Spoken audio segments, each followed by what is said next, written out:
Yeah, Alshon matching up against Pat P. I say Keenan Allen at 8,200. That may be a little pricey, but if Keenan Allen plays like he did last week, you can go there. But if I'm gonna go for another big target, I'm gonna drop down 2 spots and save 100, and I will look at Calvin versus Minnesota, DeAndre Hopkins versus Carolina, or even AJ Green, which is 8,100 versus Cincinnati. Versus San Diego. Wide receiver was a little hard for me this week, but if I had to pick two, one of my must start / sleeper picks is Jarvis Landry, who put up some points last week, and they going against Jacksonville, so that's a must start. And I would say you could pick up Roddy White for 5,800. That won't hurt you. He should get a few looks in this game. Roddy White is going for 7,400 on FanDuel. Brandon Marshall is going for 74. I've seen Brandon Marshall scoring again this week. At $7,000, Jordan Matthews versus the Cowboys may be a solid pickup. Jordan Matthews may catch a couple balls that way. Andre Johnson looked horrible. I would say stay the hell away from him. Golden Tate versus Minnesota. You will hope that they go back to Golden Tate, but I think by Calvin only having 4 targets last week, 2 catches, that Calvin Johnson is going to get overcompensated and a lot of balls are going to go his way. As I brought up earlier, I'm looking for his price. Another budget player that's now a budget player. It's weird to say this about this guy, but Larry Fitzgerald is going for 5,900. If you're one of those people that love the names and believe that he can reemerge, that may be. I say pick up John Brown over him. I would say John Brown too. Moncrief, Deontay Moncrief is going for 6,000. Ty Lawson out, so that's a good pickup. T.Y. Hilton is out. Another player who turned some heads, who looked like his old self last week, was none other than Steve Johnson. Stevie Johnson kind of balled last week. And at 5,700, you can get him at a good price, because I think Phillip Rivers will still look his way. Once you hit pay dirt for your quarterback, they tend to look your way a lot more. My steal at wide receiver for the week is none other than, as I mentioned it earlier, will be Cole Beasley. I think Cole Beasley will see a lot of catches. He will get a lot of targets. He will see a lot of balls. If he doesn't get the touchdowns, he most definitely will make that up in catches. He will most definitely get you a ton of catches this week. I see them targeting him maybe 12 to 14 times. I'm starting Jarvis Landry and Jordan Matthews. That's who I'm going with for this week on DraftKings. Y'all get 2 receivers or 3? We get 3. Same over here. Get 3. At wide out, I would say those would be your safe bets. If you want them people that just gotta have somebody playing on Thursday night, I would go with Jeremy Maclin tonight. I would kind of stay away from. Bebe,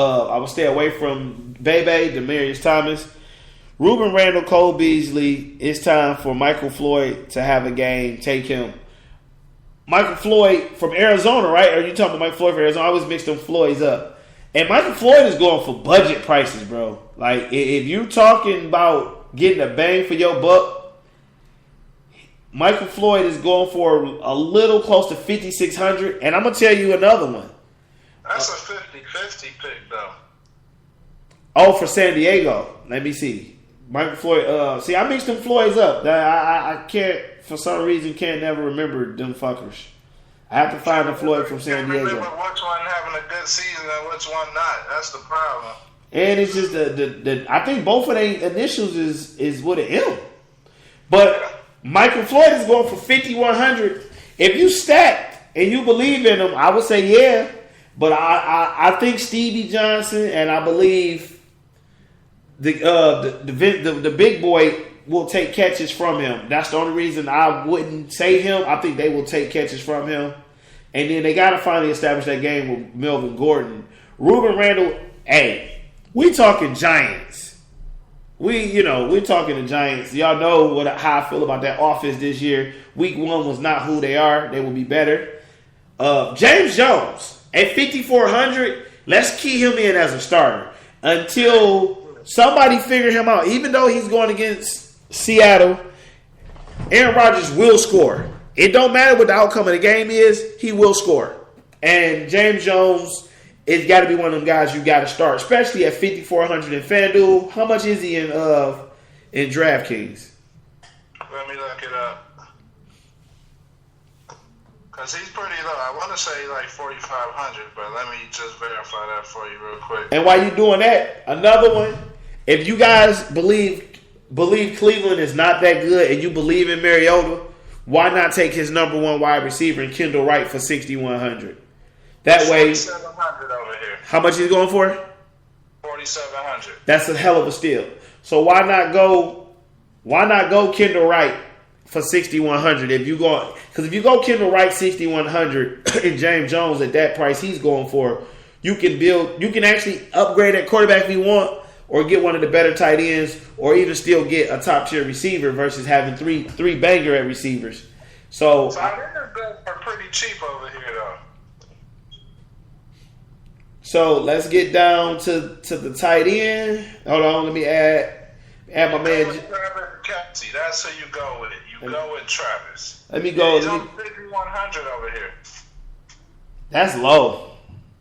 That's extreme. I mean, Jimmy Graham only 58, and Graham go at 73. Well, Jimmy Graham is one of the ones that need to prove himself with that offense. All right, Gronk. He's bored. I'm gonna say unless you trying to build everywhere else, unless you trying to build everywhere else, you got to go Gronk at tight end. You're gonna spend the money.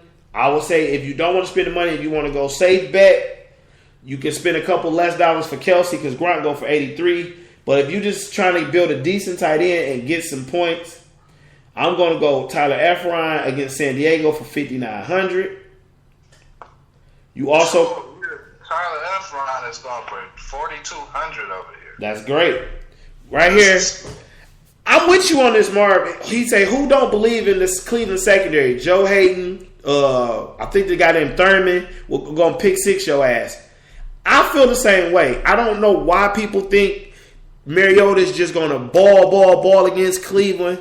I had a guy that's actually going to bench Phillip Rivers in place of Mariota. 1, he's believing in that flavor of the week. 2, Cleveland secondary is nasty. Y'all know how I feel about Joe Hayden of Cleveland. Wait. I got a question. Where did this come from? Is this off the message board or Yep, something? this off the message board from my man Marv Wright Mitchell. I don't know who that is, but open up a DraftKings account and we could go player for player, Browns versus Tennessee, and I will take your dollar, man.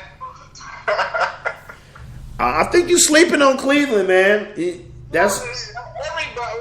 It's Cleveland nothing to sleep on. It's Cleveland. Johnny Manziel is at quarterback. Threw for 1 touchdown. Threw for his first NFL touchdown last week. He's starting this week. But what did that have to do with that defense, that back end? If Shanky not controlling the ground, Mariota will make mistakes on that back end. Like my man just said, you know Traymon Williams used to play for your Packers, so he's a bum now. Who Cleveland played last week? Cleveland went against the Jets, if I'm not mistaken. Okay, so and what was the score? Because they went against a non-offensive team. I'll look up the score now. It wasn't no big blowout. But once again, Cleveland is also a team that historically starts off slow. And you're talking about it. You're talking about experience. Hold on. You say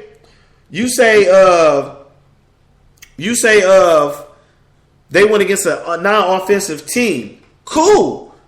But Ryan Fitzpatrick is an experienced NFL quarterback with a high IQ, went to Yale. He's a very experienced NFL quarterback. And contrary to what people believe, he has playmakers. If you got a guy that can throw the ball, number 19, Brandon Marshall will get that bitch. You have Eric Decker on the outside, and then you have Chris Ivory, who is slowly climbing the board as a good running back. Not a great running back, but Chris Ivory will put your ass away. For a team that on the other side, which Cleveland has no offense whatsoever.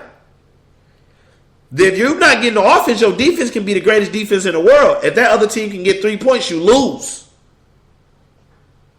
They only got to shut down cornerback on one No, side. man. And just like he just said, Carlos Dansby, Kruger comes in. And then the front four is still established. Cleveland has to find the identity on the offense. It's more like Cleveland is a graveyard. That's the old Cleveland. They're trying too hard, and it's not going to work. It's genetics. It's just not going to work for them. Well, let's go right here, right now. Let's put a $10 wager on Cleveland versus Tennessee. Hey man, I want my money Monday morning. Deal. It's not a problem. It's not a problem. On to the next game. Next guy. I got Tyler Efron starting at tight end at a budget price. Wait, y'all, just so y'all listening, y'all heard that shit, right? He just put his money up on the dog pound. Yeah. Because you're taking away. You taking away from the defense. You like it's one of them things where a team is being branded because of their old past, or they're being tortured because of what they did before. Like Cleveland offensively sucks. As I'm reading the message and I was looking it up, good shit. Cleveland had 5 turnovers. Once again, if you can't score, your defense can be the best defense in the fucking world. If you can't score, your defense can go shut people out. But if they give up 1 point, you lose. Cleveland is not a top 10 defense in this league. Cleveland only gave up 300 yards, bro. They're better than your Packers. They're damn sure better than your Packers defense. Well, if we play Cleveland this year, which I doubt we will, because they won't make it to the championship. If y'all don't have Aaron Rodgers at quarterback where he can go down and constantly fucking score, your defense get torched. He'll throw for 1,000 yards that game. You crazy. Oh, guess what? If I'm not mistaken, we played the North last year. That was the year before. And we know what you do against top 5 defenses. We know that. We know once the top 5 defense show up to Lambeau or you guys travel there, your quarterback disappears. He takes the night off. Some games. Only against San Francisco, Seattle, and Buffalo. Nobody else. So you gonna forget about that? You gonna forget about that Detroit game? You gonna forget about in 2 games, 3 touchdowns?